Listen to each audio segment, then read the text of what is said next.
শরীয়তপুরের ৩টি সংসদীয় আসনে ১০ জন প্রার্থীর মনোনয়নপত্র বাতিল ঘোষণা করা হয়েছে। তাদের মধ্যে ৫ জন রাজনৈতিক দলের মনোনীত প্রার্থী এবং ৫ জন স্বতন্ত্র প্রার্থী। যাচাই বাছাইয়ে কঠোরতা অবলম্বন করেন রিটার্নিং কর্মকর্তা। অবশ্য ১৩ প্রার্থীর মনোনয়নপত্র বৈধ ঘোষণা করা হয়েছে। নায়াসিনামাইড ও স্যালিসাইলিক সমৃদ্ধ লিলি ফেস ওয়াশ যা ফেসের ডেড স্কিন সেল দূর করে দেয় দ্বিগুণ ফাস্টার ব্রাইটেনিং। ৩ জানুয়ারি শনিবার শরীয়তপুর ১, শরীয়তপুর ২ ও শরীয়তপুর ৩ আসনের মনোনয়নপত্র যাচাই বাছাই শেষে এসব তথ্য তুলে ধরেন শরীয়তপুরের জেলা প্রশাসক ও রিটার্নিং কর্মকর্তা তাহসিনা বেগম। ত্রয়োদশ জাতীয় সংসদ নির্বাচনে শরীয়তপুর ১, ২ এবং ৩ থেকে মনোনয়নপত্র গ্রহণ করেছিল মোট ২৯ জন এবং দাখিল করেছিল ২৩ জন। তার মধ্য থেকে আমরা যদি টোটালটা বলি ১, ২, ৩ টোটাল করে যদি বলি, আমরা বৈধ প্রার্থী পেয়েছি ১৩ জন এই ৩টি আসনে এবং বাতিল হয়েছে ১০ জনের।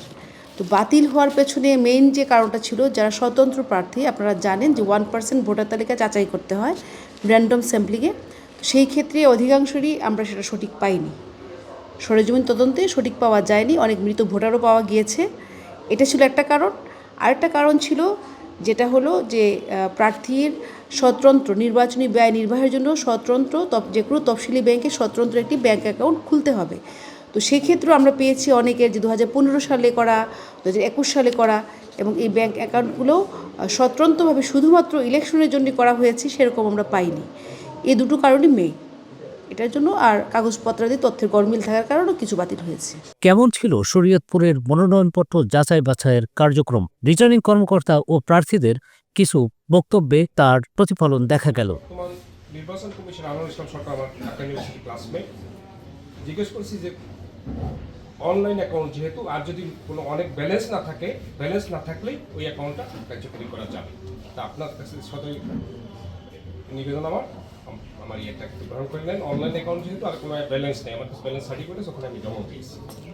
না, কথা ঠিক আছে, কিন্তু এটা যেটা বলা হয়েছে যে আপনি ধরেন এই যে 2026-এর নির্বাচন উপলক্ষে একটা স্বতন্ত্র ব্যাংক অ্যাকাউন্ট খুলবেন এবং এটা দিয়ে যাবতীয় ব্যয় নির্বাহ করবেন, এখানে অন্য কোনো কিছু হবে না। তো এটাই কথা। তো আমরা কিন্তু এই জিনিসটা এবং আপনার গণপ্রতিনিধিত্ব আদেশ 1972-এর 44-এর খ অনুসারে এটা কিন্তু বলা হয়েছে যে যে কোনো তফসিলি ব্যাংকে আপনাকে পৃথক একটা অ্যাকাউন্ট খুলতে হবে। তো সেই গ্রাউন্ডে আমরা এটা নিতে পারছি না। আপনার এই মনোনয়নপত্রটি যেহেতু 2015 সালে পুরাতন একটি ব্যাংক অ্যাকাউন্ট, সেহেতু আমরা এটাকে গ্রহণ করতে পারছি না এবং এটাকে আমরা বাতিল হিসেবে গণ্য করলাম। মনোনয়ন বৈধ অবৈধ হওয়ার পর প্রার্থী ও প্রার্থীদের পক্ষে কয়েকজনের প্রতিক্রিয়া দেখে নেওয়া যাক। আমাদের শরীয়তপুরের ৩, ভেদরগঞ্জ, ডামুড্যা, গোসেরাট, এখানকার বিএনপির প্রার্থী হলো আমাদের অত্যন্ত প্রিয় ভাজন তারেক রহমান সাহেবের অত্যন্ত প্রিয় ভাজন, অত্যন্ত স্নেহের জনাব নুরুদ্দিন অপু আমাদের বিএনপির প্রার্থী। আজকে তার মনোনয়নপত্র বাছাই হয়েছে, তারও সমস্ত প্রতিকূলতা কেটে তার মনোনয়নপত্র রিটার্নিং অফিসার গ্রহণ করেছে। আমাদের ৩ জন প্রার্থী বৈধ, শাহিদ আহমদ আসলাম, জনাব শফিকুর রহমান কিরণ এবং মিয়া নুরুদ্দিন অপু। জেলা প্রশাসকের এখানে মনোনয়নপত্র যাচাই বাছাইয়ের কাজটা সম্পন্ন হলো। আল্লাহর শুকরিয়া যে শরীয়তপুর ৩ আসনে বাংলাদেশ জামাত ইসলামীর পক্ষ থেকে নমিনি হিসাবে আমরা যে এখানে মনোনয়নপত্র সাবমিট করেছিলাম তা সম্পূর্ণভাবে এখানে বৈধ ঘোষণা করা হয়েছে। এই জন্য আল্লাহর শুকরিয়া আদায় করছি।